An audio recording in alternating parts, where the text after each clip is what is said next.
The National Weather Service in Morristown has issued a severe thunderstorm warning for South Central Lake County, Southwestern Meigs County, Northeastern Hamilton County until 7:45 p.m. Eastern Daylight Time.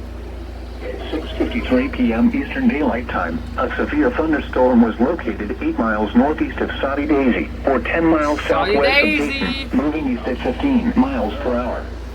Hazard, 60 miles per hour with gusts and penny-sized hail. Source, radar indicated. Intent, expects damage to roofs, siding, and trees.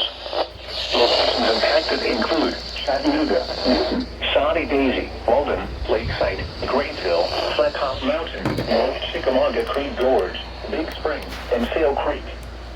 For your protection, move to an interior room on the lowest floor of the building.